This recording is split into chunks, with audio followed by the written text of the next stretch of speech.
Fala, jovem, beleza? Hoje estamos na nossa segunda aula e eu quero que você preste muita atenção porque é uma aula muito importante para o nosso curso, para você se compreender. Nós vamos falar sobre o sentimento e a primeira coisa que eu quero que você entenda é que sentimento é algo seu. Como assim, Jonatas? Eu sei que é algo meu. Calma, presta atenção. Tudo que você sente não é provocado por alguém, é como você racionaliza as informações que chegam até você e como você resolve se sentir. Que isso? Como assim? Se alguém vai lá e te provoca, faz algo com você que você não gosta, eu quero te dizer que essa pessoa não é responsável por você sentir raiva, caso você sinta.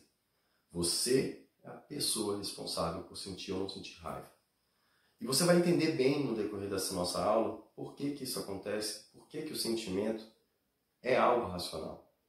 Existe uma diferença que a gente precisa deixar clara entre emoção e sentimento. Emoção é algo irracional, é algo que o nosso sistema nervoso trabalha ali. Os nossos neurotransmissores trabalham de maneira involuntária, sem você perceber. A emoção é reacional. O sentimento ele é formado quando a emoção se conecta a uma necessidade sua. E aí você avalia a sua necessidade, se ela está sendo ou não atendida, e a partir dali você sente alguma coisa. Nem sempre uma emoção que a princípio, inicialmente, ela é boa, ela vira um sentimento bom. Isso não vai acontecer sempre.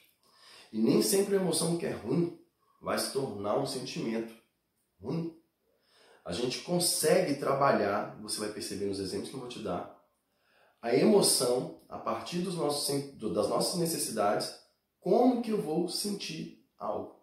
Essa linha que vai acontecer aí, você precisa entender. Esse processo que vai estar acontecendo, emoção, necessidade, sentimento.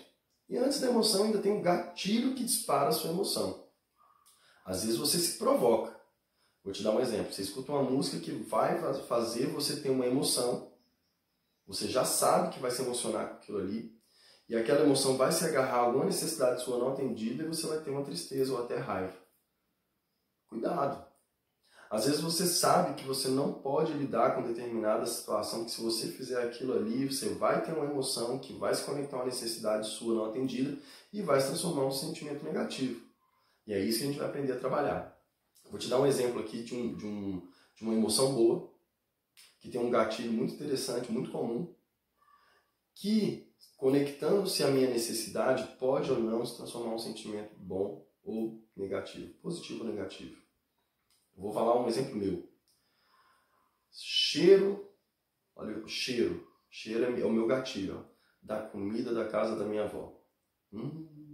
Emoção imediata, se eu sentir esse cheiro, é lembrar da comida, lembrar de eu sentado na mesa lá no apartamento dela, comendo aquela refeição maravilhosa, lembrando da minha infância. A emoção foi ali, ó, imediato, tudo isso aconteceu.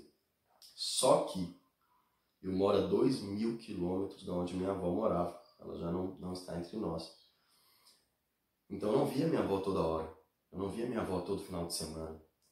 Eu não podia correr para a casa da minha avó quando eu queria ser acolhido pela avó. É bom ser acolhido pelos avós. Às vezes os avós dão um suporte que os pais não conseguem dar. E eu tinha meus avós morando muito longe de mim. Tanto a avó materna quanto a avó paterna. Então eu não tinha isso. Hoje eu vejo meus filhos muito ligados à minha mãe, sempre muito conectados a ela, sempre tendo o colinho da vovó ali, em alguns momentos que são realmente importantes para eles. Eu não tive isso.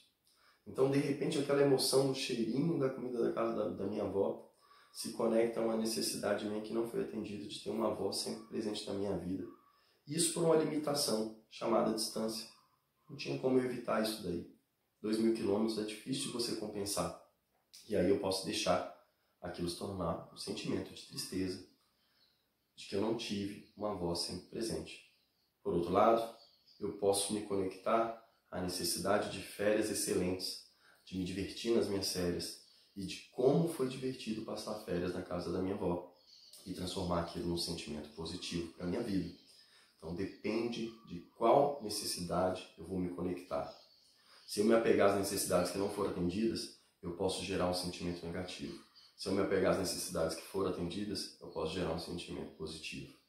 Por outro lado, uma emoção negativa, como por exemplo, uma coisa que seu companheiro ou companheira faz que você detesta, não suporta, e às vezes não é nem porque aquela pessoa vive fazendo com você, é porque outras pessoas fizeram com você.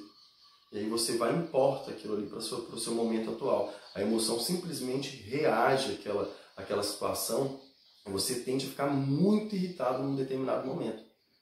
Se você se conectar às necessidades que são atendidas naquela relação que você tem com aquela pessoa, seja um companheiro, seja um amigo, seja quem for, se você parar para analisar que você tem muito mais necessidade sendo atendida do que necessidade não sendo atendida, você vai ficar mais feliz.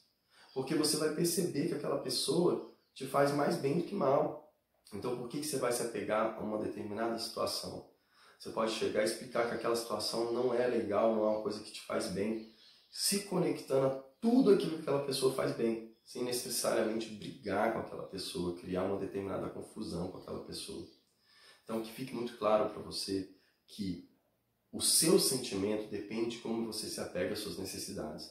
E em um relacionamento sempre tem necessidades que estão sendo atendidas, como tem necessidades que não estão sendo atendidas. Você precisa entender melhor as necessidades que estão sendo atendidas para tornar melhor a comunicação quando as suas necessidades não estão sendo atendidas. Tentar conseguir colocar isso para fora, se conectando primeiro às necessidades atendidas, tendo bons sentimentos em relação àquela pessoa, de forma racional, e dessa maneira você conseguir se comunicar pela parte que não está sendo atendida. Outro exemplo da emoção é quando ela é simplesmente racional no quesito vida ou morte. Você está numa praia e você vê um tubarão. Sua emoção vem ali, você não consegue racionalizar nada, você simplesmente foge daquela situação, sai nadando, sai do mar, assim que você puder, você está fora da praia. Aquilo ali não dá nem tempo de se conectar na necessidade de segurança. Naquele momento você fugiu, correto? Vida ou morte, emoção te salvou, ótimo, beleza, funcionou bem para mim. O problema é você nunca mais querer voltar para uma praia por causa daquela situação que você passou. Porque você tem uma necessidade de segurança que você não foi atendido e você racionalizou aquela emoção que te salvou a vida. Na hora que você racionalizou ela, você criou um sentimento de medo. Ao invés de pensar, nossa, eu entro todo dia na praia, eu já fui 1 milhão de vezes no mar, ou essa praia aqui nunca se ouviu falar de um caso com tubarão, nunca teve um acidente envolvendo tubarão. Você se apegou ao fato de que você viu um tubarão próximo de você e você teve que fugir. Você nem sabe se ele ia te atacar, é claro, mas que bom que você fugiu. Só que você transformou aquilo num medo que pode ser perpétuo na sua vida, medo de mar. Quantas fobias existem no mundo por causa disso, gente? Porque a pessoa, na emoção que talvez salvou a vida dela naquele momento, ou às vezes de um modo exagerado, fez com que ela se defendesse, caso de vida ou morte, risco disso acontecer, ela, quando racionalizou de tal forma a criar um pânico na vida dela, um medo incontrolável, perpétuo, daquela determinada situação. Isso acontece de maneira semelhante em várias situações da sua vida. Eu vou te dar mais um exemplo. Você está com um problema ali que parece que não tem solução. E aí, sei lá, acontece uma coisa para piorar ainda. Você já está vivendo uma situação terrível. E aí, de repente, acontece uma outra coisa que você fala, não, eu não dou conta mais. Seu estado emocional faz com que você queira fugir. Lembra do tubarão? Fugir. Nesse momento de fuga, muitos se conectam ao quê? Às drogas como ponto de fuga, ao consumo excessivo do álcool como ponto de fuga. E aí não conseguem analisar as necessidades que são atendidas na vida dela, que certamente são superiores às necessidades que não são atendidas. Aquele pânico ali faz com que ela só pense nas necessidades não atendidas, como no caso do tubarão e a pessoa que cria fobia da praia, e cria um sentimento de medo. E esse medo ela tenta compensar com o quê? Com o uso de algum tipo de entorpecente. Veja bem, se você aprender no ato da emoção, mesmo que sua emoção diga para você, foge para uma droga, crie uma fuga mental para satisfazer o seu estado físico daquele momento, de ter algum tipo de paz que você não está conseguindo ter. Se você conseguir, ao invés de fugir, se aliar a uma necessidade sua e perceber todas as suas necessidades, quais estão sendo atendidas, quais não estão sendo atendidas, e conseguir colocar na balança e fazer uma avaliação melhor sobre aquela situação, eu tenho certeza absoluta que você vai conseguir ter um sentimento melhor e não de pânico, não de pavor, não de medo perpétuo. Você vai conseguir ter um sentimento que pode até ter um pouco de tristeza, mas também vai encontrar sentimentos de alegria, porque você vai perceber que muitas necessidades na sua vida estão sendo atendidas, sim. Você só não conseguiu se conectar com elas. Nós vamos falar na nossa próxima aula só sobre necessidade. Só para você entender como as necessidades que todos têm, você tem, eu tenho, podem ou não podem estar sendo atendidas e como identificá-las. Pegar assim e falar, não, eu tenho tantas necessidades, eu e todo mundo. E quais delas estão sendo atendidas, quais delas não estão sendo atendidas. Porque aí você vai conseguir pegar a sua emoção, conectar as necessidades, e ao invés de ter só o sentimento negativo, aprender a deixar os sentimentos positivos dominar a sua vida. E dessa forma conseguir comunicar-se com as pessoas à sua volta de uma forma que não gere mágoas, rancor, que não afasta as pessoas de você e que suas atitudes não sejam autodestrutivas. Tenho certeza que a comunicação não violenta tem muito a ensinar a você, como ensinou a mim. E eu estou muito feliz de estar aqui com você, tentando te passar o que eu aprendi e aprendendo com a experiência de estar falando com você. Vejo você na nossa terceira aula do primeiro módulo dos nossos 4 passos da comunicação violenta, que foi a observação, o sentimento hoje, a necessidade na aula 3 e na aula 4, o pedido. Como eu direciono o pedido a alguém. Te vejo na próxima aula. Um grande abraço.